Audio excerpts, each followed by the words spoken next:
Hello students, hope you all are doing well. See, principles of microeconomics 1 એનું previously આપણે second unit જે છે એ discuss કરેલું elasticity of demand, જેમાં તમે પ્રીવિયસલી સ્ટડી કરેલા કન્સેપ્ટ પણ જોયા બરાબર, જેની અંદર માંગની મૂલ્ય સાપેક્ષતા એઝ વેલ એઝ એના પ્રકારો, એને અસર કરતા પરિબળો, આવું તમે પહેલાં પણ ભણી ગયા હતા બરાબર. તમારા માટે નવી વસ્તુ એ હતી કે ભાઈ income elasticity of demand and cross elasticity of demand, એના ટાઈપ્સ અને એનું ઇમ્પોર્ટન્સ, આ વસ્તુ તમારા માટે કંઈક નવું હતું.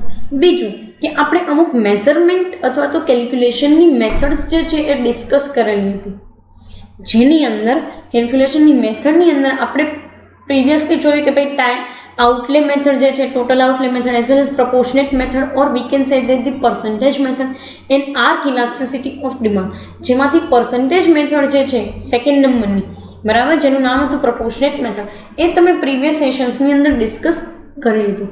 હવેના બંને જે યુનિટ છે આપણે ઓલમોસ્ટ 50% કોર્સ જે છે એ કમ્પ્લીટ કરી લીધો છે in terms of principles of micro economics બરાબર. તમારા એ સબ્જેક્ટમાં 50% કોર્સ કમ્પ્લીટ થઈ ગયો છે.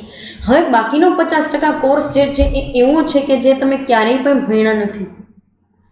સો please focus on to that part. Please write down some or the other things which you can't remember, અથવા તો તમને એ વસ્તુ જે છે એમાં ડિફિકલ્ટી લાગે છે. બીજી એક વસ્તુ તમને કહી દઉં છું, બહુ ઇફેક્ટિવ એની અંદર હું તમને દરેક વસ્તુ સમજાવીશ, બટ બની શકે તો થોડુંક એનું ડિટેલ્સ જે છે એ વાંચવાની ટ્રાય કરજો બરાબર. એ વસ્તુ કરો as well as handmade notes જે છે એ બનાવો. જો તમે 11-12ની અંદર હેન્ડમેડ નોટ્સ બનાવતા કે જે તમારે at the end of the year કામકાજમાં આવતી બરાબર, અહીંયા તમારે અલગ વસ્તુ છે, તમારે 6 મંથની અંદર જે છે એ તમારે આખો કોર્સ કવરઅપ કરવાનો હોય and you have 8 subjects in your hands બરાબર. તમારી પાસે 8 સબ્જેક્ટ છે તમારા હાથમાં particular for this semester. So go for it. અમુક હેન્ડમેડ નોટ્સ બનાવો કે જે તમારી ઇઝીનેસ માટે રહે. દરેક વખતે હું કહું છું અને ફરી પાછું કહેતી આવીશ પણ, અને તમારી સ્કિલ્સ ઇમ્પ્રૂવ કરવા માટે try out some English news channels બરાબર. Listen to those things and read out some or the other English newspapers. Fine, આ બે વસ્તુ ઉપર ફોકસ કરજો. બાકી એના ઉપર તમને આઈડિયા આવી જશે કે how many jargons they are using as well as how they are writing, so that તમે તમારી રાઇટિંગ સ્કિલ્સ અને રીડિંગ સ્કિલ્સને ઇમ્પ્રૂવ કરી શકો.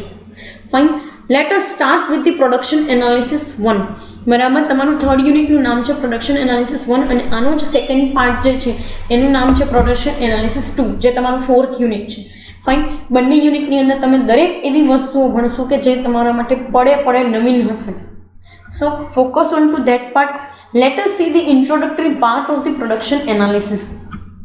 શું કહેવા માંગે છે તો કે production can be considered as the transformation of physical input into physical output બરાબર. Production can be considered as the transformation of physical input into physical output. See, તમે આ દરેક વસ્તુ જે તમારી પાસે આજુબાજુ જુઓ છો, જેને તમે અડી શકો છો અને યુઝ કરો છો, this all are the goods, જેને તમે જોઈ નથી શકતા, અડી નથી શકતા, માત્ર અને માત્ર અવેલ કરી શકો છો. These are the services. તમને આખું પ્રોડક્શન એનાલિસિસ અને પ્રોડક્શન કોમ્બિનેશનના પોઈન્ટ ઓફ વ્યૂથી જેટલી પણ વસ્તુ આપેલી છે, this is particularly based on the goods production બરાબર. એટલે અત્યાર સુધી તમે હજી એવી નવીનતામાં નથી આવ્યા કે જ્યાં તમે સર્વિસીસના પ્રોડક્શનનું એનાલિસિસ કરી શકો, કારણ કે સર્વિસીસના પ્રોડક્શનનું એનાલિસિસ પોસિબલ નથી. શું કામ પોસિબલ નથી એ તમને સમજાવી દઉં છું. Services are the ones which can be produced at a time, delivered at a time and availed at a time by the customers. Services એવી વસ્તુને કહેવામાં આવે છે કે જેનું પ્રોડક્શન પણ એ જ મિનિટે થઈ જાય છે, ડિલિવરી પણ એ જ મિનિટે થઈ જાય છે ને એ કસ્ટમર્સ અવેલ પણ એ જ મિનિટે કરી લે છે. ક્યાંય તમે એવું સાંભળ્યું છે કે બેન્કિંગ સર્વિસીસ જે છે, no doubt services can be postpone itself, પણ એને તમે પ્રોડક્શન તરીકે ન લઈ શકો. એમાં એવું ન હોય કે અત્યારે પ્રોડક્શન થઈ ગયું સર્વિસીસ અને 2 મહિના પછી તમને એ વસ્તુ અવેલ કરવામાં, ના. It is produced it's at that time it is delivered at that time and only availed by the customers at that time only. Fine.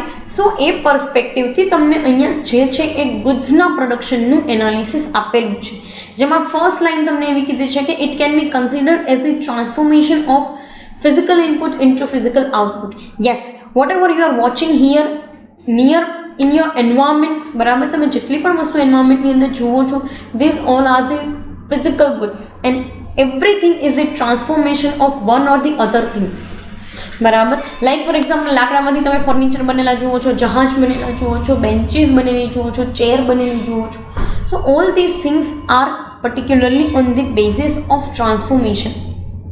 આવું આપણે પહેલાં પણ ભણી ગયા છીએ પ્રોડક્શનના જે કાંઈ પણ ટોપિક હતો એની અંદર, બરાબર, જેમાં સ્કોપ ઓફ ઇકોનોમિક્સની અંદર પ્રોડક્શનને લેવામાં આવતું. સો ઓબ્વિયસ વસ્તુ છે અને obviously it is the physical input and physical output. બરાબર, તમે કોઈ પણ વસ્તુ પર પ્રોસેસ કરો છો, લોખંડનો રોડ પીગાડી અને એની અંદરથી તમે કાંઈ પણ લોખંડની વસ્તુ બનાવો છો. સો રોડ પીગાડવા માટેના જેટલા પણ લોખંડના રોડ્સ જે છે these are the physical input, જેને તમે જોઈ શકો છો, અડી પણ શકો છો, પણ તમે એને પીગાડો છો, એના ઉપર પ્રોસેસ કરો છો, એને કોઈ બીબામાં ઢાળો છો અને કોઈ વસ્તુ બનાવો છો અને પછી જે વસ્તુ બનીને નીકળે છે which can B useful and which can B in a usable manner. એક વસ્તુ કહી દઉં કે આઉટપુટ જો એવું હોય કે જે યુઝેબલ મેનરની અંદર ના હોય તો એને આઉટપુટ કહી શકાતું નથી. બરાબર, ઇકોનોમિક્સ એવું કહે છે કે if it is not in a usable term then it can not be termed as the output. બરાબર, તો આઉટપુટ એને જ કહેવાય કે જેને લોકો યુઝ કરી શકે. ફાઇન, માની લો કે તમે એવું કહો છો કે ભાઈ જહાજ બની ગયું, હવે જહાજ ખાલી એમને બની ગયું છે પણ જહાજ તરી શકતું નથી, એમાં હજી ઇમ્પ્રોવાઇઝેશનની જરૂરિયાત છે, તો એ જહાજ બનેલું આઉટપુટ કહેવાશે નહીં.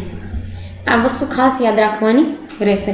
નેક્સ્ટ તમને કહે છે the output is this the function of input. Obviously આજે નહીં, કાલે નહીં, અને ઇકોનોમિક્સના આવતી સદીઓ સુધી પણ ઇકોનોમિક્સમાં આ કન્સેપ્ટ જે છે એ હંમેશા માટે આવો જ રહેશે કે output is the function of input.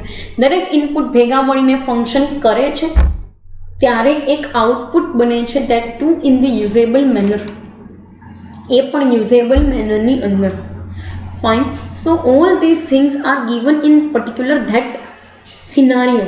એ જ સિનારીઓની અંદર દરેક વસ્તુ આપવામાં આવેલી છે તમને, and you only have to focus on that part. તમે જ્યારે પણ પ્રોડક્શન ફંક્શનનું એનાલિસિસ કરો છો you have to focus on to that part. Fine. So એમ એનાની અંદર તમને કીધેલું છે. નેક્સ્ટ તમને કહે છે કે the functional relationship between physical input and output of the firm is known as the production function. As we are doing the analysis of production, then we must have to some or the other kind of function or combination. Yes or no? Fine. So એ વસ્તુને આ લોકોએ કીધું છે કે ભાઈ functional relationship તો બે વસ્તુ સાથે ત્યારે જ હોય કે જ્યારે એના ઉપર તમે વર્કઆઉટ કરતા હોય.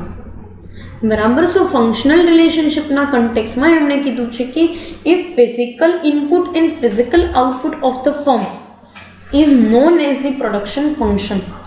બરાબર, આમાં સીધું તમારે એ વસ્તુ તો ખાસ યાદ રાખવાની છે કે functional relationship if they are not functioning in the coordinating manner then there is no output at all. તો પછી આઉટપુટની કોઈ ગુંજાઈશ જ નથી. So it must be done in to that manner. Fine. જોઈ લઈએ, તમને છે ને એક પ્રોડક્શન ફંક્શન આપેલું છે, જો તો શું કહેવા માંગે છે આ production function. Q is equal to F. F stands for the function x1, x2 and xn. and T આપેલું છે. તમને એમ થતું હશે કે મેડમ આ તમે વાંચી નાખ્યું, બોલી નાખ્યું, અમને આટલું બધું કીધું ખરી કે ફંક્શનલ રિલેશનશિપ છે, આ છે તે છે, પણ હવે આમાં અમને આ ક્યુમાં કાંઈ ખબર પડી નહીં. Let us discuss Q. It means quantity, or we can say that the quantity of output.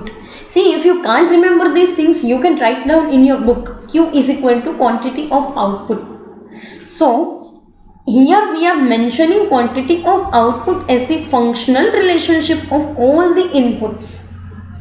બરાબર, આપણે જે છે એ ફંક્શનલ રિલેશનશિપ બતાડીએ છીએ x1, x2 અને xn ની with the time, and then it will give us quantity of output. Yes or no? Fine. So here Q stands for quantity of output. નથી યાદ રહેતું તો પ્લીઝ લખતા જજો, કારણ કે નથી તમારા સાઈડથી એ વસ્તુ પોસિબલ, નથી મારા સાઈડથી એ વસ્તુ પોસિબલ કે ભેગા મળીને આપણે નોટ્સ બનાવી શકીએ. Fine. So you can make on your own. Q is equal to quantity of output. F is equal to function. F stands for the function. બરાબર. આપણે અહીંયા F જે છે એ ફંક્શન તરીકે લઈએ છીએ. કોના તો કે x1 એટલે પહેલું ફંક્શન, અથવા તો કહી શકીએ કે પહેલું ફેક્ટર ઓફ પ્રોડક્શન. હવે મારે તમને એ વસ્તુ કહેવાની જરૂર છે નહીં કે ફેક્ટર ઓફ પ્રોડક્શનમાં કઈ વસ્તુઓ આવતી હોય છે. Still if you can't remember anything તો 4 M યાદ રાખવાના છે. 4 M's: man, money, material and man power. બરાબર. Man power, machinery, material and particularly money. Fine. So આ બધી વસ્તુ તમે યાદ રાખી લો છો. 4 M યાદ રાખી લો છો કે man power, material, money and machinery. તો આ 4થી તમે ગમે તે વસ્તુનું પ્રોડક્શન કરી શકો છો. That you all know. Fine. So if you can't remember these functions or factors, you can go for it. પહેલું ફંક્શન આપેલું છે, લેટ્સ સે ફોર એક્ઝામ્પલ કે લેબર અહીંયા આપેલા છે. સેકન્ડ તમને આપેલું છે કે સેકન્ડ નંબરનું આપેલું છે money power, or we can say that the capital, કે જેને તમે નોર્મલ બિઝનેસની અંદર મૂડી કહેતા આવો છો. બરાબર. નોર્મલ કોર્સ ઓફ લેંગ્વેજની અંદર તમે એને મૂડી કહેતા આવો છો. તો x2 stands for the capital. Then ચાલો માની લઈએ કે અહીંયા x3 હોત તો x3 stands for the machinery. બરાબર. And these xn. n એટલે શેના માટે તમને આપેલું છે? n એટલે તમને યાદ હોય તો તમે એક વસ્તુઓ ભણતા પ્રાકૃતિક સંખ્યાઓ, અથવા તો જેને તમે કહી શકતા કે વાસ્તવિક સંખ્યાઓ, જેને તમે ડિનોટ કરતા n થી. બરાબર. જેને તમે n થી દર્શાવતા. તો n એટલે કે જેને તમે ઇન્ફાઇનાઇટ નંબર્સથી દર્શાવી શકો છો એ. તો અહીંયા એનનો પર્પઝ એવો છે કે ખાલી 4 ફેક્ટર્સ જ ના હોય. કંપનીની અંદર ઘણા બધા ફેક્ટર્સ હોય કે જે એક પ્રોડક્શન એક્ટિવિટીને કેરી કરીને ચાલતા હોય. ફાઇન. સો એટલા માટે એન આપેલું છે. તો દરેક ફેક્ટરને ભેગા કરવાથી એનો ગુણાકાર ટાઈમ પીરિયડ સાથે કરવાથી તમને આઉટપુટ મળે છે. હવે હું તમને છે ને દરેક ફંક્શન વાઇઝ એક ડિટેલિંગ આપતી જાઉં છું કે 5 લેબર છે આપણી પાસે, કેપિટલના નામે આપણે 10,000 રૂપિયા રોક્યા છે. બરાબર. મટીરિયલ જે છે એ માની લો કે 5,000 યુનિટનું લઈ આવ્યા છીએ. એઝ વેલ એઝ આપણી પાસે મશીનરીઝ જે છે એ 2 મશીનરીઝ છે. ફાઇન. સો એના ઉપર આપણે 5 કે 6 લેબર જે છે એને રોકેલા છે. 6 લેબર છે માની લો, કારણ કે એક મશીનરી વાઇઝ 2 લેબરને રાખી લઈએ. તો 6 લેબર, 2 મશીનરી, 10,000નું મૂડી, 5,000નું રો મટીરિયલ. આ બધી વસ્તુને તમે ટાઈમ સાથે જો કેલ્ક્યુલેટ કરો છો, કેમ કે બિઝનેસની અંદર આગળ આપણે જોશું કે ઘણા બધા પ્રોડક્શન ફંક્શન હોય. શોર્ટ ટર્મ માટેનું હોય, લોંગ ટર્મ માટેનું હોય. બરાબર. તો શોર્ટ ટર્મ માટે ચાલો માની લઈએ કે સે ફોર એક્ઝામ્પલ 6 મંથ માટે. તો તમે આ દરેક વસ્તુને 6 મંથ સાથે મલ્ટીપ્લાય કરશો ને, then you will get the particular function. અને આ ફંક્શન જે છે એની સામે તમને ક્વોન્ટિટી જે છે એનું આઉટપુટ મળી શકશે. ફાઇન.